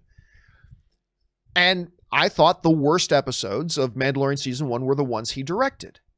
But guess what? I guarantee you that the next Mandalorian episodes that he directs are going to be exponentially better. Why? Because he's got a teachable spirit, and 2, now he does have some experience under his belt. Now he has been on a live action set, and he has directed live actors now. Does that mean he's the next Spielberg? No, but I absolutely guarantee you his next stuff that we see him direct in Mandalorian Season 2 is going to be considerably better than the stuff he did in the first, because that was his first time, right? That was his first time. He had never done it before. All of it was new to him. But now he's got that experience under his belt. And I think that's going to equate to a much better effort. And that's why, yeah, Kim Berg directing 355, I was very skeptical about him doing X-Men. But now he's got that experience, and I'm expecting a better effort from him now because he's learned those lessons. So we'll see. We'll see. All right, Dan S. writes, you better stop that knocking at the door. Let me in. That was from the most recent Lovecraft Country. I swear Lovecraft Country gets more insane by the minute. They went from existential Afrofuturism last episode to 2 dancing girls with Freddy Krueger fingernails and Glasgow smiles. Whack. I mean, yeah, the show's crazy. The show is crazy. It was great to see Jamie Chung came back. After she had that great episode that was all about her, it was good to see her come back as well. Anyway, this show is great. I'm really enjoying Lovecraft. Again, it's weird. I watched the first episode and I loved it. And then I watched the second episode, and I'll be honest with you, the second episode did not work for me. And I almost ditched the show. But I thought, you know what? I like the first episode so much. I'll hang in there for a few more episodes. So glad that I did. So glad that I did. Because this show is bonkers and weird, but it's got some really intricate narratives going on. And it's going to be really cool to see where this thing goes. And those little girls were crazy. All right. Hee-ho writes, if theaters die, do you think Sony continues Spunk, the Sony Pictures universe of Marvel comic? I can't even remember what Spunk stands for now. To take it even further, is the Spider-Man property worth nearly as much to them without movie theaters? If I'm Sony in that timeline, I'm not sure how I survived the streaming wars. Yeah, I'm not sure. Let's put it this way. If theaters were to go, the value of Spider-Man diminishes greatly. It diminishes. It doesn't evaporate. It doesn't completely disappear, but it does diminish to a degree. Because these things are valuable to Sony because they can make a Venom movie and make $820 million, or it made over $800 million, make over $800 million. They can make a little animated Spider-Man into the Spider-Verse and make hundreds of millions of dollars and win Academy Awards for it. They hold the value because of the theaters. If the theaters were not there, the inherent value of that property, there's still value to it. There is, but it's less. It's less. And Spider-Man is not a cheap property to produce either. So what ultimately would they do? I don't know. They would have to really evaluate, is it worth it to us anymore? Because we can't make $800 million on a movie like we did with Venom. We can't make $650 million like we're hoping to make with Morbius.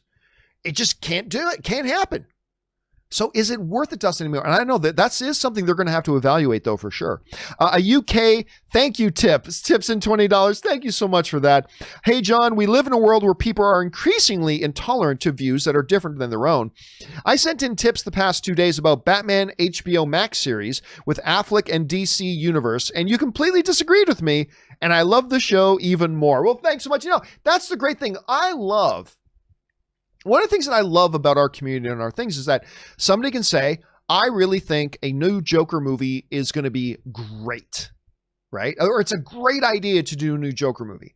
And I can say, I disagree. I don't think it's a great idea, but if I was a studio head, I would greenlight it because of the money for sure. But, and I love that. And so often what is great is that being exposed, I am constantly every day, because of you guys, exposed to opinions that are different from my own.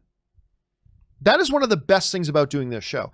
And how many times have you guys seen me actually change my position because of what you guys, even if it's something as simple as Harley Quinn, the animated series looks like garbage. And then you guys, John, it's awesome. Check it out. Watch it. Go to it. Go watch it. Do it. And I'm like, all right. And I love it. But even in other things too, right? Like going back even a number of years, I never liked the idea of them doing an Obi-Wan movie or an Obi-Wan series. Never liked the idea. But for years, and I heard really legit reasoning and arguments for you guys about why it could be a great thing. And it changed me. I'm like, you know what? You're right. I changed my mind. I'm on board. I think maybe an Obi-Wan one can work, right? Too many people and too many content creators. Let's start with the audience. Too many audience people seek out echo chambers. Like they only want to watch stuff that says things they already think and already agree with, right? I mean, you can even see that in media. Like, who watches MSNBC? Who watches MSNBC? Clearly people who already think politically a certain way, right? They already think this way, so we only want to watch a news channel that says exactly what we already think and exactly what we already believe. And look at Fox News. Same thing, but completely the opposite, right?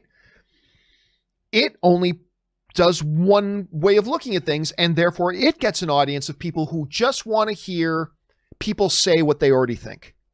Just say what I already think and say what I already believe. So you got these two contrasting examples, and both, I think, frankly, are toxic. But I love that every day I get exposed when it comes to movies and television to different ideas and opinions. And that doesn't mean like only maybe 3 or 4% of the time I'll actually change my mind, but I still think there's value in being exposed to the different ideas and the different points of view. I think there's value in that, whether you or I change our minds or not. And I love that people are like, I don't think a Ben Affleck HBO series is a good idea. But that doesn't mean I don't like hearing from people who think it is and hear their reasons why they think there is, right? And I think that's a great thing about YouTube, at least one of the things. But again, even on YouTube, it happens. You get some audiences that only want to go to people who say things that they think, and you get some content creators that will only say things that they know their audience wants them to say, right? There are some of those out there. But I love the way our community works. We got vastly different opinions, particularly about movies and things like that. We got vastly different opinions about movies and TV and what could work, what couldn't work, what did work, what didn't. And I love that. I personally think that's a great thing. Doesn't mean I have to change my mind, but I love hearing the different points of view. And I love that our audience, even if they don't agree with me, they love hearing a different point of view than just hearing somebody say the things they already agree with. So I think there's value in that. And I'm really glad that a lot of YouTube actually does that. So that's one of the things that I like. Anyway, let's move on here, shall we? And thank you for that tip, UK viewer. I appreciate that very much. All right, the Wakandan Forever writes, I can see clearly now the rain is gone. I can see all the obstacles in my way. All the bad feelings have disappeared. I can think I make it now. The pain is gone. It's going to be a bright, shiny day. Now play me out a solo Eddie, two greats. I mean, yeah, again, we started off today's show talking about, even though it's not movie related, but Eddie Van Halen had a real influence on me. Like one of my other, I've played music most of my life. I've played in bands and things like that. There was a brief period of time where I even thought about trying to pursue my dream of being a musician full time, that died fairly quickly, but Eddie Van Halen was seriously one of those big influences on me. And, truly a god of rock, that we lost. And it is, just a terrible, terrible loss. All right. Ryan Lohner writes, Maybe if Jurassic World gets bumped far enough, the original Dodgson actor will get out of jail in time to be in it. You know, someone at the studio is thinking that. I don't even remember who that is. Hold on a second. I don't even remember who that is off the top of my head. Let me look it up here. Which one was Dodson? Cameron Thor. Which one was he? Is he the one who made the offer? Is that who it was in that? Oh, I can't remember. Anyway, can't remember. It was an actor by the name of Cameron Thor. I didn't even know he was in jail, so I didn't know that. A little bit of Jurassic Park trivia. All right, next up. Wyatt Bender writes, "Hey, John and Rob." Rob's not here anymore. There are a lot of amazing Western films from the prior decades. There are. But my most favorite is Kurt Russell and Val Kilmer's Tombstone from 1993, You Huckleberry. Because of this film, I was named after Wyatt Earp himself. Val kills it every time. Val Kilmer, it's hard. Now, I love him in Kiss Kiss Gang Bang. Kiss Kiss Bang Bang. I love him in Kiss Kiss Bang Bang. And in a number of other things. Heat and whatever, but it's hard to deny. It's all subjective, but it's difficult not to say maybe his best performance was in Wyatt Earp, or in Tombstone, I should say. It's hard to deny that might have been his best performance, right? Now, to me, the greatest Western of all time is Unforgiven. I can't remember what year it came out. 92. So it would have been just before Tombstone.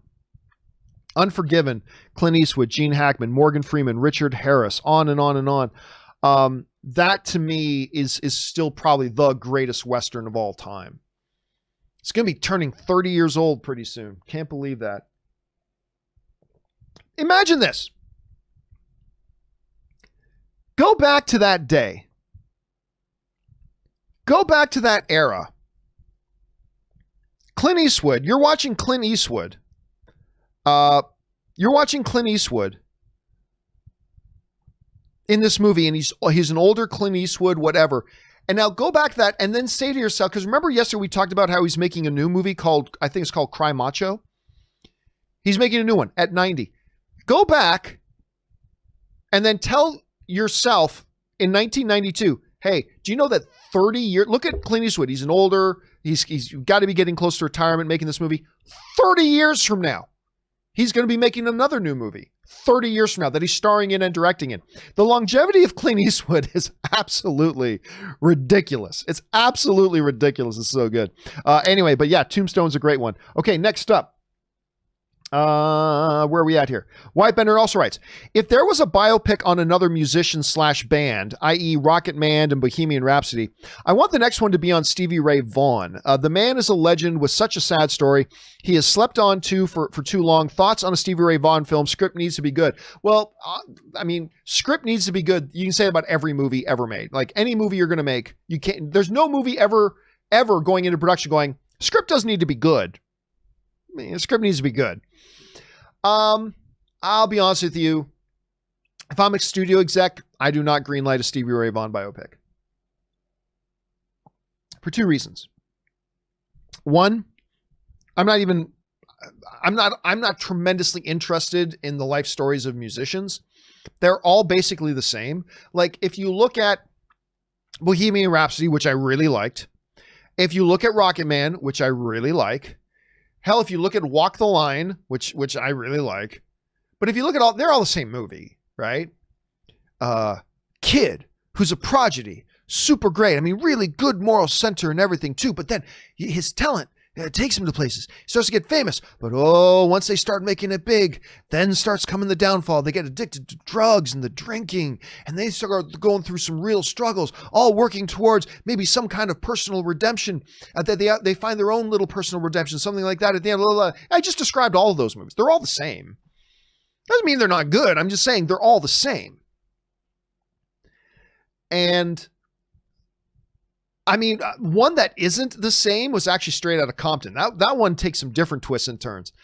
But the other main reason that I probably, if I'm a studio exec, that I wouldn't greenlight a Stevie Ray Vaughan one is that Stevie Ray Vaughan simply amongst the general public, I mean, Elton John, everybody knows Elton John. Everybody knows the music of Queen.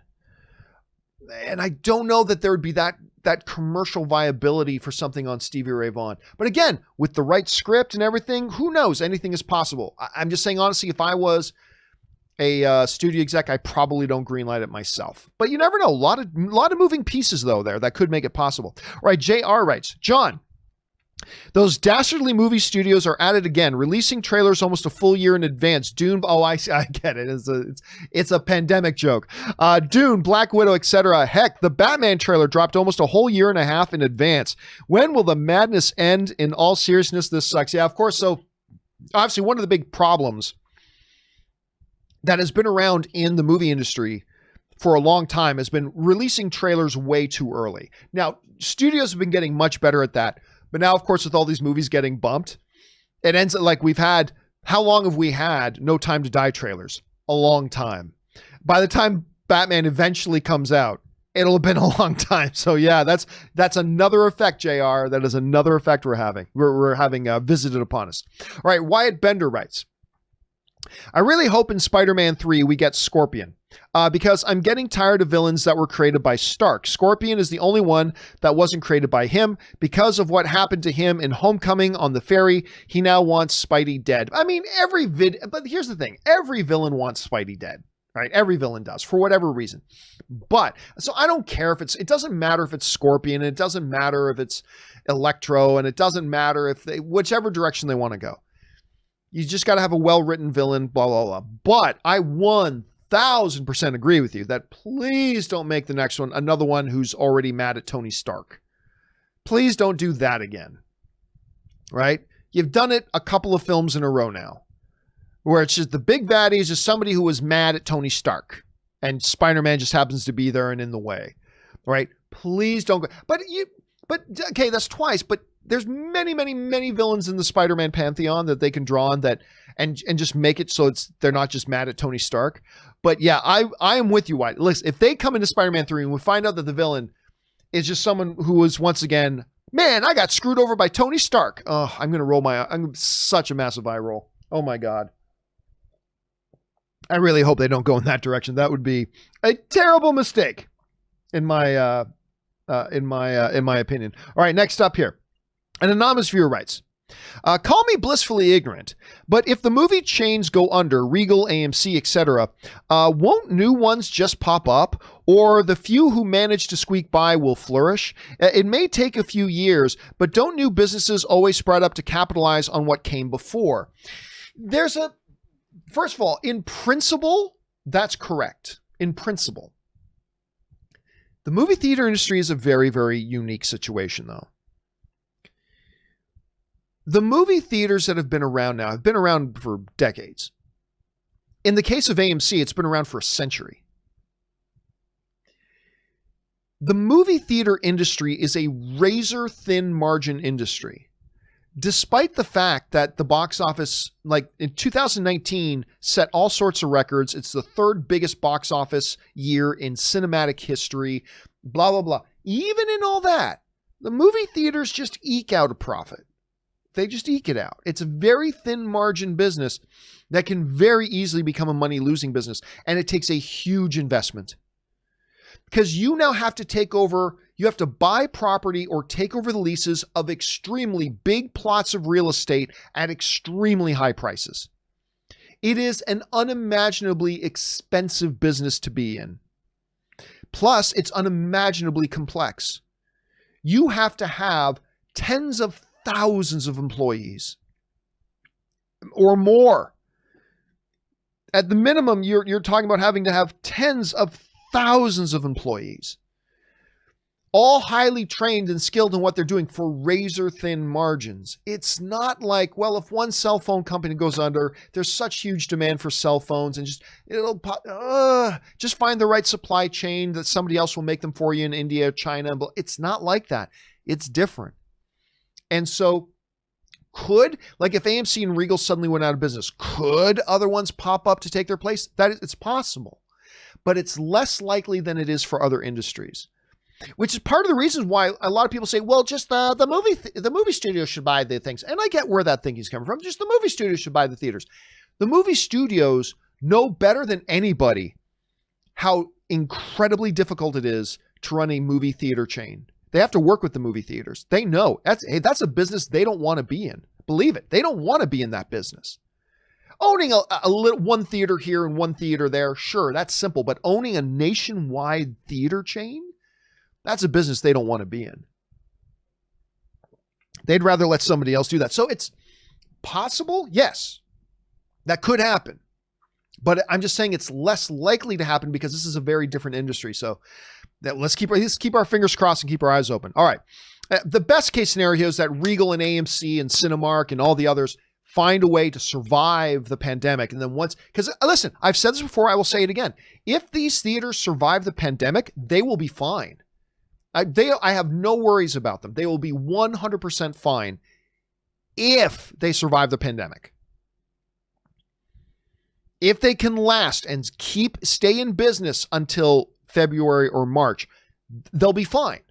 It's just whether or not they can survive to that point. That's what we got to see. All right, Anonymous Viewer writes, why can't you run past a campground? You can only ran because it's past tense.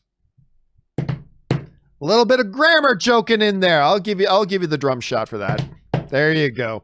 Because it's past tense. Get it? Past tense. Anyway, Toby Ingram writes, hey, John and Co. I just wanted to mention a message to say thank you for making my lockdown so much better.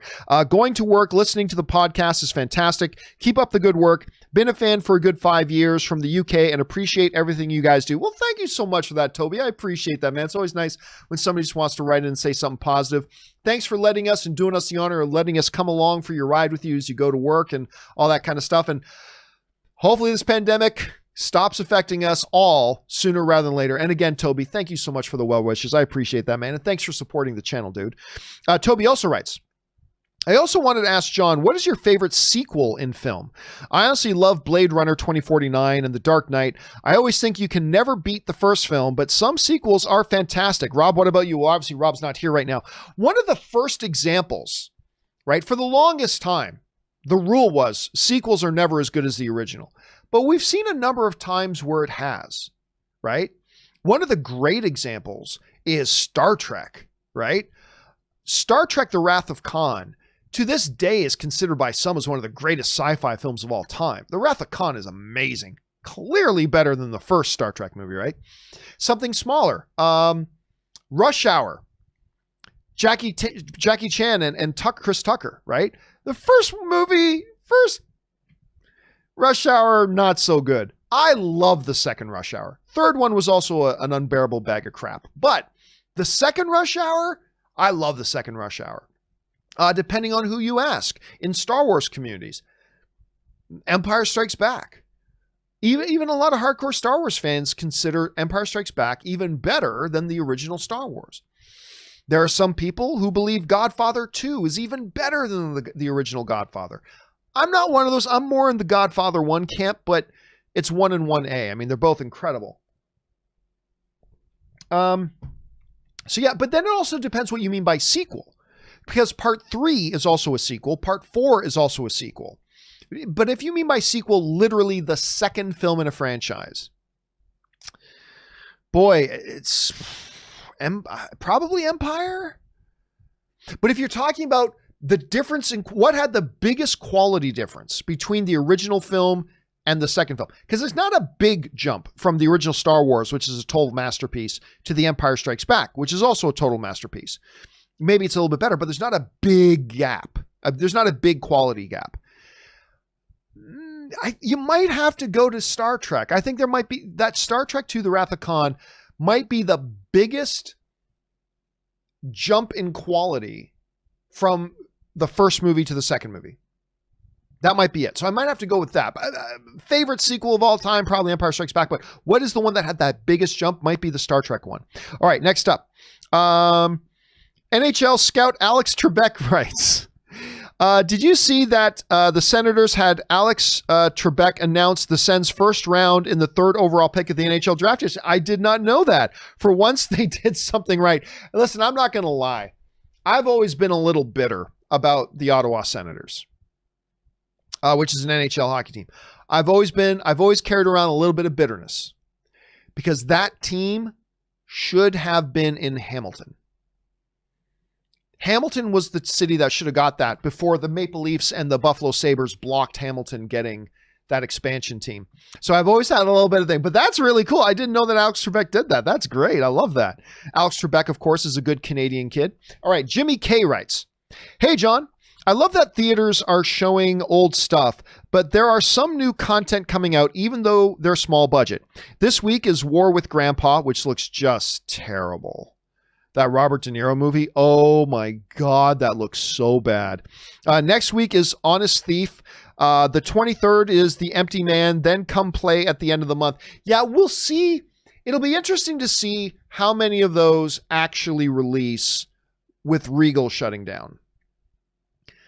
It'll be interesting to see how many actually release with Regal shutting down. I think some of them will. They're smaller films, very, very minor ad campaigns. But these movies will not keep the movie theaters in business because movie theaters need the big films to get people into the theaters to get awareness for all these other movies as well.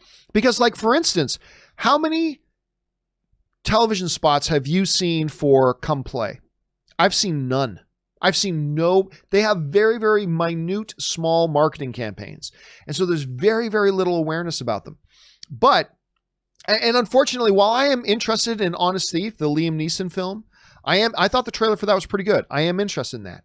The little horror film, Come Play, I'm interested in that movie. I'm not going to drive an hour to Anaheim to go see it because Anaheim is the closest movie theater I have to me. I'm not going to drive an hour to go see it. I'm not going to make a 2-hour round trip to go see Come Play. I would go to see it if my local theater was open, but it'll be interesting to see. But yes, some smaller ones still coming out. We'll see how many smaller films continue to come out once Thursday comes and goes and Regal shuts down. It'll be interesting to see what happens there. All right, Preston Walden writes, "I have noticed that AMC is doing a horror theme this month with The Nun, Annabelle 1 and 2, Friday the 13th, and Hocus Pocus. Think that is pretty smart. Plus, I see some new films like John Wick 3 this month as well." See, that's a good idea. Look, I still think it's the wrong idea for AMC to stay open. I think they better their chances for survival if they shut their doors right now and conserve their resources. But that being said and made very clear, if you are going to stay open, that's the type of stuff you need to do. It's still a wrong decision to stay open, but if you are going to stay open, then that's the kind of stuff you got to do. I think that's a really good approach on their part. So I hope it works. I really do. I really hope it works. Fingers crossed. All right, next up, Stubble McShave writes, "It'd be interesting for studios as a concept to have a week dedicated to Oscar movies for a given year. Each week would feature one year. They could play all the movies simultaneously or have a day of the week for each nominated movie and the winner on the weekend." Yeah, here's why I don't know why that will work. Now, every year, AMC has what's called the Oscar Showcase, where they do a weekend where they play all the Best Picture nominated films for that year. But you see, that works because it's for that year. Everybody's aware of these films right now. It's the hot topic. One of these films is going to win Best Picture. And there's probably 3 or 4 people go, "That movie's nominated for Best Picture? I didn't even hear about that movie. I'm going to go check it out," right?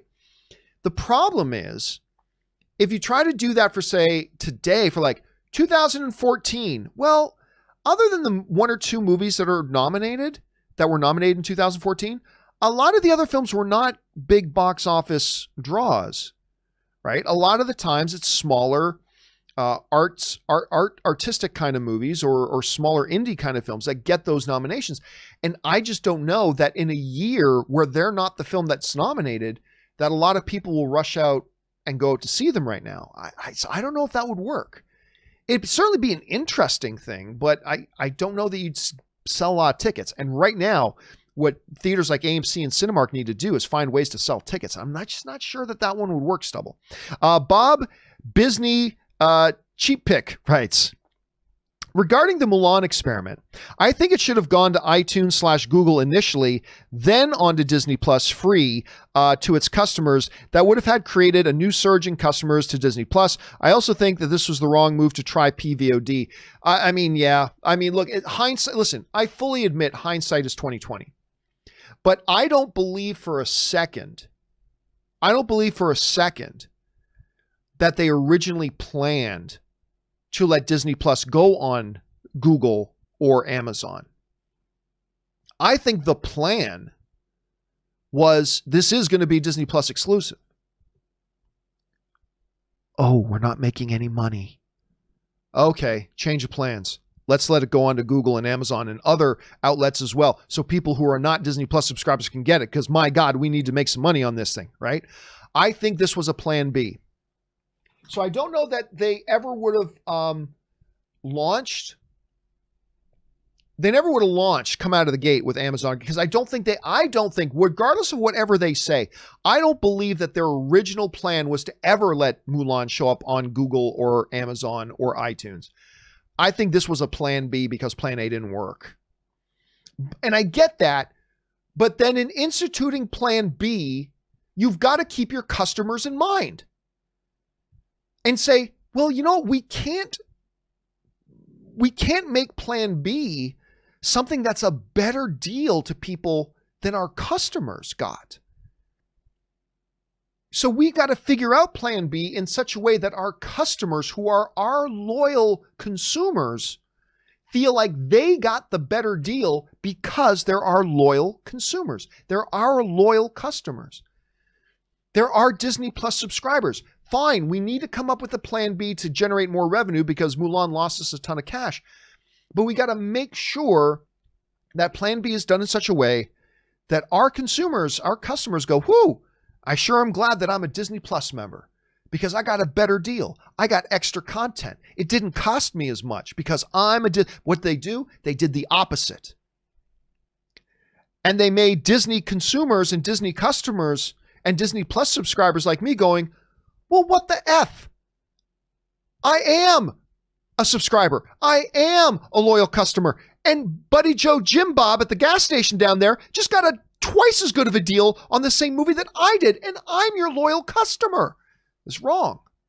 It's wrong. They needed to come up with something else. Anyway, last question of the day, guys. It is crazy when we don't have Rob around for the live questions, how much faster we get through the questions. All right. Oh, my Josh writes, I've been a Disney Plus member since day one. Me too. Bought Mulan to support Asian representation, and I feel betrayed by Disney. Canceling Disney Plus after Mandalorian Season 2. I'll probably sign up again when Marvel content finally drops. Can't wait for your documentary. Good luck. And listen, oh my Josh, not everybody's going to feel the same as you and I. But I bet there are also a bunch of people who do agree with you and I. Because I'm personally, again, not as a pundit, I'm not calling for a stupid boycott or anything like that, but as an individual customer, I'm right there with you. Right now, my plan is, once I watch Mandalorian Season 2, I'm canceling Disney Plus. I was thinking about it anyway, because we have just simply not gotten enough premium original content to justify the fact that I've spent almost $100 on this service already. But this to me shows a fundamental lack of respect that Disney has, at least Disney Plus has, for its subscribers. This is a fundamental act of disrespect. I don't care how big of a fan of other Disney stuff I am. I don't care that I think Bob Iger is the great executive. I don't care if I think Alan Horn. I don't care about any of that. What Disney Plus just did with Mulan, I don't care how you try to spin it, is a fundamental act of disrespect to the people who have been loyally subscribed to Disney Plus from day one. It is. It is a fundamental act of disrespect. And if you don't respect me, why should I respect you? And so, yeah, I think once I get a chance to watch Mandalorian Season 2, I'll probably cancel. And then I will probably become a fair weather subscriber, like other people have been for other networks, right? I think I will sign up for a month when a show that's coming out that I am interested in, and then once that show's run is done, I will cancel. which means I will still probably end up being subscribed to Disney Plus for like 6 months out of the year. That's probably true. Yeah, that's probably true. But it's a principle thing now. Like, it's not about Mulan, all right? Because I know there's going to be a lot of people that are going to misinterpret what I'm saying here. It's not about Mulan. It's about the fundamental principle of we as a company are going to make a deal for people who are not our subscribers that is a better deal in every way than our own subscribers got. And again, forget about 4K, and even forget about the extra bonus feature that these non-Disney Plus subscribers are going to get. The basic fundamental thing for me here is still this. The iTunes, Amazon, Google Play, Vudu, Fandango, now whatever, those people are going to pay $29.99 and they get to own it forever. It's now theirs. They own it forever. Me, the sucker, I paid $29.99 plus I pay $84 a year. By the way, that $84 a year, that price tag's going up soon. But just for now, I paid $29.99 plus I paid $84 a year. Plus, if I want to continue watching it, I got to continue to pay $84 a year. And the moment I'm not paying that anymore, I don't have access to Mulan anymore. Why did I come up on that screen? I'm not sure. Whereas if I had paid Google instead of Disney Plus, I'd have the movie forever. So again, it's not about Mulan. It's about that fundamental, philosophical difference. Anyway, guys, that will do it for me for this installment of the John Campea Show. Guys, thank you so much for being here, and thank you for being a part of this show, and thank you for making this show a part of your day. It's an incredible honor that you allow me to be a part of your day like that. That's incredible. Thanks to Robert Meyer Burnett for being here. Special thank you to all you guys who sent in those live questions. Number one, because you gave us great fun things to talk about. But number two, you supported this channel while you did it. And all of us here, thank you guys very much for that. Just a quick reminder, guys, if you haven't done so already, go ahead and click on that subscribe button. Become a subscriber to the John Campea YouTube channel. And by the way, if you are a subscriber, go and click the thumbs up button. Leave a comment. Leave your thoughts on any or all of the topics that we discussed here today. Guys, that'll do it for me for now. Thanks so much for being here. Make sure to do the four main things. Stay smart, stay safe, take care of yourselves, and please take care of the people around you. My name is John Campea, folks, and until next time, bye-bye.